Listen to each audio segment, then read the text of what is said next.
என்ன மக்களே, big pass ஒரு தரமான சம்பவத்தை இன்னைக்கு வந்து பண்ணிட்டாப்ல. அது என்ன அப்படிங்கிறத பற்றி கொஞ்சம் லேட்டராக வந்து டிஸ்கஸ் பண்ணலாம். பட் இந்த வாரத்தோட தலைவர் யார் தெரியுமா? நம்மளுடைய கானா வினோத் அவர்கள் தான்.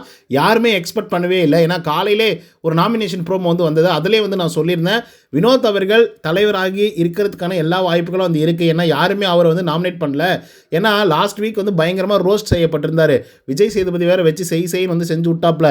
ஸோ அப்படிலாம் வந்து செஞ்சு விட்டா கண்டிப்பாக அந்த ஆள் தான் வந்து பார்த்திங்கன்னா நாமினேஷனில் வருவார் அப்படின்னு சொல்லி எதிர்பார்த்துட்டு இருந்தோம். ஆனால் அவர் வந்து வரல, யாருமே அவர் வந்து சொல்லலை அப்படின்றதுக்காக நான் சொல்லிட்டு இருந்தேன். அதுக்கேற்ற மாதிரி வந்து பார்த்திங்க அப்படின்னா இன்னைக்கு நம்ம கானா வினோத் அவர்கள் இந்த வார தலைவர் போட்டியில் வெற்றி பெற்று தலைவராயிருக்காப்ல.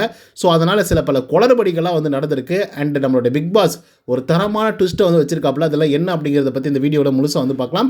ஸோ இந்த வீடியோக்கு போகிறதுக்கு முன்னாடி நம்மளோட சேனலை சப்ஸ்கிரைப் பண்ணாங்க, சப்ஸ்கிரைப் பண்ணி வச்சுக்கோங்க. பக்கத்தில் ஒரு பெல் ஐக்கான் இருக்கும், அதையும் ப்ரெஸ் பண்ணி ஹாலில் போட்டுக்கோங்க. அப்போ தான் நாங்கள் அப்டேட் பண்ணுற ஒவ்வொரு விஷயம் உங்களுக்கு நோட்டிஃபிகேஷன் வந்து சேரும்.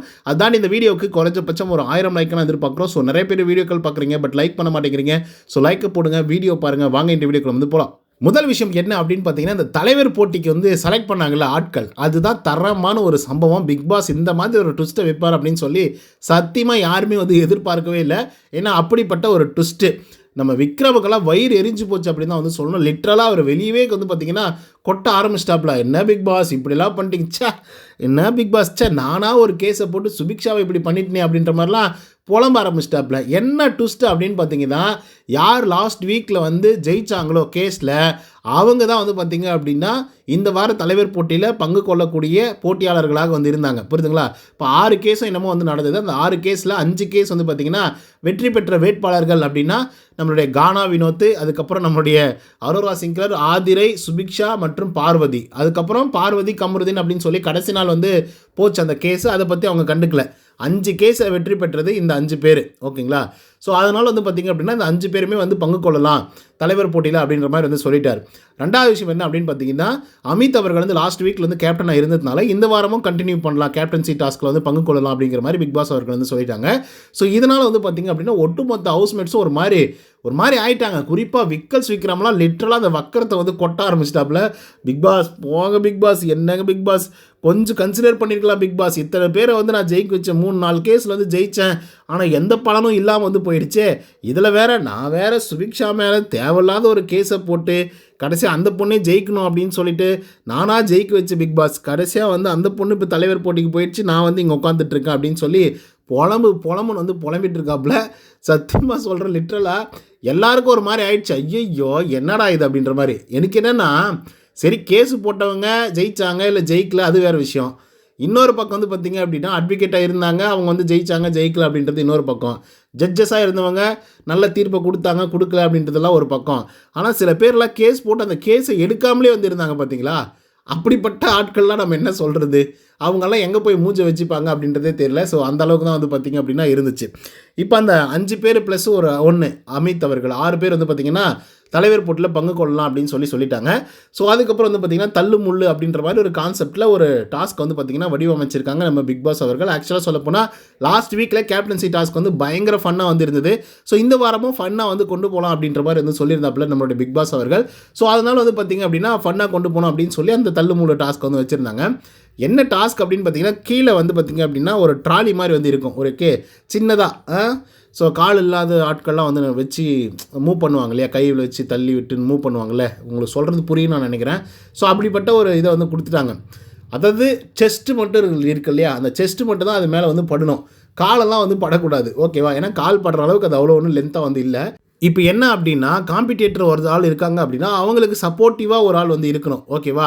செஸ்ட்டை மட்டும்தான் அந்த ட்ராலியில் வந்து வைக்கணும். மீதி அந்த பாடி ப்ளஸ் வந்து பின்னாடி இருக்கக்கூடிய காலெலாம் வந்து பார்த்திங்க அப்படின்னா இன்னொரு ஆள் சப்போர்ட்டு மூலிமா அதை வந்து தூக்கி பிடிக்கணும். ஸோ அந்த விதத்தில் ஒவ்வொரு காம்படிட்டருக்கும் ஒவ்வொரு சப்போர்ட்டர்ஸ் வந்து பார்த்திங்கன்னா இருக்கணும் அப்படின்னு சொல்லி பிக் பாஸ் அவர்கள் சொல்லிட்டாங்க. வீட்டுக்குள்ளே இருக்கிறது 12 பேர், 6 பேர் தலைவர் போட்டியில் பங்கு பெறுறாங்க, 6 பேர் வந்து சப்போர்ட் பண்ணுறாங்க. ஸோ அந்த விதத்தில் கானா வினோத் அவர்களுக்கு வந்து நம்ம கமருதீன் அவர்கள் வந்து சப்போர்ட் பண்ணுறாங்க, பார்வதி அவர்களுக்கு வந்து திவ்யா வந்து சப்போர்ட் பண்ணுறாங்க, அதே போல் வந்து ஆதிரை அவர்களுக்கு வந்து பார்த்திங்க அப்படின்னா எப்ஜே வந்து சப்போர்ட் பண்ணுறாங்க. ஸோ இந்த மாதிரி ஒவ்வொரு கண்டஸ்டண்ட்டுக்கும் ஒவ்வொரு ஆள் வந்து பார்த்திங்கன்னா சப்போர்ட்டிவாக வந்து இருக்காங்க. ஸோ அவங்களுக்கு முன்னாடி வந்து பார்த்திங்க அப்படின்னா ஒரு ஒரு டப்பா வந்து வச்சுருப்பாங்க, ஒரு பாக்ஸ் வந்து வச்சுருப்பாங்க. அந்த பாக்ஸில் ஒரு சின்னதாக ஹோல்ஸ் இருக்கும். ஓகேங்களா? அந்த ஹோல்ஸ் மூலியமாக பால்களை வந்து கலெக்ட் பண்ணும். So end of the buzzer வந்து யார் வந்து அதிகப்படியான பால்களை வந்து கலெக்ட் பண்ணியிருக்காங்களோ ஸோ அவங்க தான் வந்து பார்த்திங்க அப்படின்னா இந்த வாரத்தோடைய தலைவர் அப்படின்ற மாதிரி வந்து பிக் பாஸ் அவர்கள் வந்து சொல்லிட்டாப்புல. ஸோ அதுக்கு நடுவராக நம்மளுடைய சாண்ட்ரா அவர்கள் வந்து வச்சுருந்தாங்க. சாண்ட்ரா செம்ம ஸ்ட்ரிக்டாக வந்துருந்தாங்க. இங்கே பாருங்கள், ஃபவுலுன்னா ஃபவுல் தான், சரியா, சொன்ன உடனே வெளியே போயிடணும். அதே போல் தப்பு பயங்கர ஸ்ட்ரிக்டாக வந்து இருந்தாங்க. எல்லாருக்கும் முன்னாடியே வந்து சொல்லிட்டாங்க, சும்மா தாச்சான் போச்சான்லாம் வந்து சொல்லக்கூடாது, சரியா, நான் வந்து சொல்கிறது தான் ரூல்ஸ் அண்ட் ரெகுலேஷன்ஸு, சும்மா அந்த கதையெல்லாம் விட்டுட்டு இருக்கக்கூடாது அப்படின்ற மாதிரி நம்ம சாண்ட்ரா அவர்கள் வந்து பயங்கர ஸ்ட்ரிக்டாக வந்து சொல்லியிருந்தாங்க. ஒரு கட்டத்தில் வந்து பார்த்திங்கன்னா அமித் அவர்கள் ஸ்டார்ட் ஆகிடுச்சு, மேட்ச் ஸ்டார்ட் ஆகி அந்த பாக்ஸை தூக்கி பாலை வந்து எடுக்கிறதுக்கு வந்து ட்ரை பண்ணலாம் மாட்டார். ஆக்சுவலாக வந்து அதனால் அந்த மாதிரி வந்து தெரியப்பட்டிருக்கும். ஸோ அதுக்கே வந்து பார்த்திங்க அப்படின்னா சாண்ட்ரா அவர்கள்லாம் வந்து பயங்கர காண்டாகி, என்ன பண்ணுறீங்க அமித், அப்படிலாம் பண்ணக்கூடாது அமித் அப்படின்னு சொல்லி பயங்கர சிவியராக வந்து பயங்கர ஸ்ட்ரென்த்தனாக வந்து இருந்தாங்க. அண்ட் ரொம்ப ஸ்ட்ரிக்டாகவும் வந்திருந்தாங்க. ஸோ அந்த மாதிரி வந்து பார்த்திங்க அப்படின்னா தரமான சம்பவங்களை அவங்களும் வந்து பண்ணியிருந்தாங்க. ஸோ அதுக்கப்புறம் மேட்ச் வந்து பார்த்திங்க அப்படின்னா பயங்கர இன்ட்ரெஸ்டிங்காக வந்து போகுது. பட் காமெடியாலாம் ஒன்றும் இல்லை, ஓரளவுக்கு வந்து இருந்துச்சு, அவ்வளோதான்.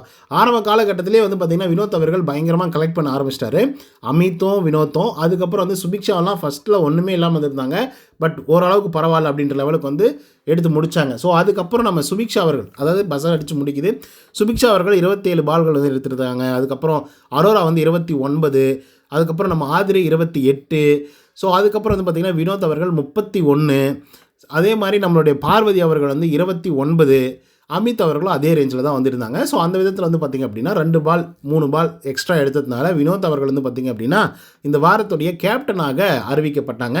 ஸோ அதனை தொடர்ந்து வந்து பார்த்திங்க அப்படின்னா நம்ம கமருதீன் இருக்கார்ல, கமருதீன் கிட்ட வந்து பார்த்திங்கன்னா ஒரு ஐடியா வந்து கேட்குறாப்புல, நல்லா செலிப்ரேட்லாம் வந்து பண்ணிட்டதுக்கப்புறம், டே இல்லைடா இந்த வாரம் எப்படிலாம் பண்ணலாம், ஒரு தலைவராக என்ன மாதிரியான முடிவுகள்லாம் எடுக்கலாம், எப்படி என்னென்ன விஷயங்கள் வந்து சொல்லலாம், கொஞ்சம் சொல்கிறா அப்படிங்கிற மாதிரி வந்து கேட்கும்போது, ஸோ அப்போ வந்து பார்த்திங்க அப்படின்னா நம்ம கமருதீன், டே நல்லா தானே இருக்குது, லாஸ்ட் வீக்கே நல்லா தானே இருக்குது, ஆஸ் யூஷுவல் சூப்பராக வந்து இருக்குல்ல, ஸோ அதையும் வந்து மெயின்டைன் பண்ணிக்கலாம் அப்படிங்கிற மாதிரி வந்து சொல்லும்போது, ஸோ அப்போ வந்து பார்த்திங்க அப்படின்னா பார்வதிக்கும் கமருதீனுக்கும் ஒரு சின்ன பிரச்சனை வந்து வருது. அதை நான் இன்னொரு வீடியோவில் சொல்கிறேன், ஏன்னா அது சம்மந்தமே இல்லாத ஒரு இடம், சம்மந்தமே இல்லாத ஒரு சண்டை, ஓகேங்களா.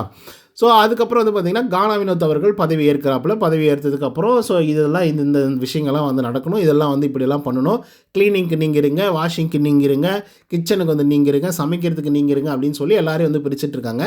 ஸோ அதில் வந்து பார்த்திங்க அப்படின்னா பழைய மாதிரியே சில வேலைகள்லாம் வந்து பண்ணணும் அப்படின்னு சொல்லும்போது தான் பார்வதி அவர்களுக்கு வந்து பயங்கரமாக கோவம் வருது. என்னால் அந்த மாதிரிலாம் பண்ண முடியாது, போன வாரம் எப்படி இருந்தோமோ அதே மாதிரிலாம் என்னால் இந்த வாரமும் அதே மாதிரி இருக்க முடியாது, எனக்கு வந்து மாற்றி கொடுங்க, புதுசாக ஏதாவது ஒரு டெசிஷன்ஸ் எடுங்க, நீங்கள் புது கேப்டன் தான் அப்படின்னு சொல்லி இவங்க ஒரு பக்கம் வந்து பார்த்திங்க அப்படின்னா குட்டையை கிளப்ப ஆரம்பிக்கிறாங்க. இதில் ஆதிரி அவர்கள்லாம் வந்து சேர்ந்து, அப்போ அவங்க சொன்னால் மட்டும் கேட்டுருவீங்க, அவங்க சொன்னால் மட்டும் கரெக்டாக இருக்கும், நாங்கள் சொன்னால் என்ன தப்பாக இருக்குமா, அப்போ நாங்களும் வந்து கேட்க மாட்டோம், எங்களுக்கு வந்து புதுசாக நீங்கள் வந்து சொல்லுங்கள் அப்படின்ற மாதிரி வந்து அவங்க சொன்ன உடனே வினோத் அவர்கள் செம்ம காண்டாயிடுறாரு. காண்டாயிட்டு அவர் ஒரு பக்கம் வந்து கத்த ஆரம்பிச்சிடறாங்க, இப்போ என்ன க்ளீனிங் நடக்கணுமா நடக்கக்கூடாதுன்னு சொல்கிறியா, இப்போ என்ன வேலை நடக்கணுமா நடக்கக்கூடாதுன்னு சொல்கிறியா, இப்போ நீ பண்ணுவேன் பண்ண மாட்டேன்னு சொல்கிறேன், என்ன ஒழுங்காக வந்து சொல்லு, இப்போ இந்த வாரத்தை ஒழுங்காக கடந்து கொண்டு போகணும், ஸோ அந்த மாதிரி இருந்து கொண்டு போகலாம் அப்படிங்கிற மாதிரி கானா வினோத் அவர்கள் வந்து பார்த்திங்கன்னா தெரிவிக்க விட்றாப்புல. பட் பார்வதி சொல்லவே தேவையில்லை. அமித் அவர்கள்லாம் வந்து பார்த்திங்கன்னா எந்திரிச்சு வந்து பார்வதி அடக்கணும்னு ட்ரை பண்ணால் கூட, டேய் சும்மாறா நான் தான் பேசிக்கிட்டு இருக்கலாம் அப்படின்னு சொல்லி தேவையில்லாமல் வந்து கற்றுட்ருக்காங்க. ஆக்சுவலாக நான் என்ன சொல்கிறேன்னா, அமித் எல்லாம் எவ்வளோ பெரிய ஆள் தெரியுமா, அப்படிப்பட்ட ஒரு ஆளை வந்து பார்த்திங்க, எவ்வளோ பெரிய மீன்ஸ் ஏஜில் நான் சொல்கிறேன், ஓகேங்களா, நான் தப்பாக சொல்ல கிடையாது, ஏஜில் வந்து சொல்கிறேன்.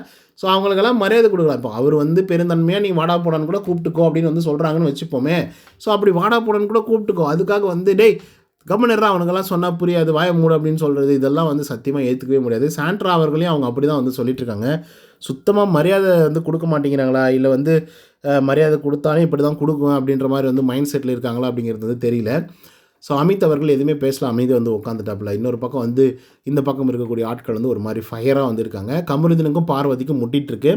ஸோ இவங்களுடைய சண்டை வந்து நான் யோசிச்சு பார்த்தாக்கா, டேய் என்னடா கதை விட்டுனுங்கிறீங்க, எங்களெல்லாம் பார்த்தா முட்டா பசங்க மாதிரி வந்து தெரியுதா, ஒவ்வொரு வாரமும் நீங்கள் வந்து நல்லா கட்டி பிடிச்சிப்பீங்க, கட்டி அணைச்சிப்பீங்க, ஒன்றா ஓடுவீங்க, ஒன்றா ஓடிடுவீங்க, மயக்க மறைச்சி பேசுவீங்க, எல்லா வேலைகளும் பண்ணுவீங்க, கடைசி எண்ட் ஆஃப் தி வீக் வந்து இல்லை உனக்கு எனக்கு செட் ஆகாது, நம்ம 2 பேரும் பிரிஞ்சிடலாம் அப்படின்னு சொல்லி எண்ட் ஆஃப் தி வீக் வந்து அப்படியே கையை தூக்கி நல்லவங்க மாதிரி நிரபராதி மாதிரி வந்து ஆகிடுவீங்க. இதெல்லாம் பார்த்தா எங்களுக்கு முட்டாள் மாதிரி தெரியுதா. அதே மாதிரி வந்து போன வாரம் பாருங்கள், இப்போ இல்லை நேற்றுக்கெல்லாம் கூட கமருதீனை வச்சு செய்யின்னு வந்து செஞ்சு விட்டாப்புல. இவங்க 2 பேரும் சேர்ந்து இதுக்கப்புறம் நம்ம இந்த மாதிரி பண்ண வேண்டாம் அப்படின்ற ஒரு முடிவுக்கு வந்து வந்துட்டாங்க. சொல்லப்போனால் பேசவே வேண்டாம் அப்படிங்கிற ஒரு முடிவுக்கே வந்துட்டாங்க. ஸோ இப்போ என்னடான்னா அது ஃபைட் பண்ணுறாங்களாம், ஃபைட்டு. டேய் என்னடா உங்களுதெல்லாம் புரியல எனக்கு, நீங்கள் அப்படியே ஃபைட் பண்ண உடனே நாங்கள்லாம் நம்பிடுவோம், அப்பாடா இப்போ வந்து இவங்க பிரிஞ்சுட்டாங்க அப்படின்ற மாதிரி நாங்கள்லாம் நம்பிடுவோமா அப்படின்ற மாதிரி வந்துருக்கு. ஸோ அந்த ஃபைட் என்ன அப்படிங்கிறத கொஞ்சம் லேட்டராக வந்து வெரி டீட்டெயிலாக வந்து சொல்கிறேன். ஓகே மக்களே, கானா வினோத் அவர்கள் தலைவரானதை பற்றின உங்களோட கருத்துக்கள் என்ன அப்படிங்கிறத கமெண்ட்ஸ் வந்து பதிவு பண்ணுங்கள். இந்த வீடியோ உங்களுக்கு வந்து பிடிச்சிருந்தா லைக் அண்ட் சப்ஸ்கிரைப் பண்ண மறந்துடாதீங்க. இன்னொரு தடவை சந்திக்கிறேன். Until then bye from Uday. நன்றி, வணக்கம்.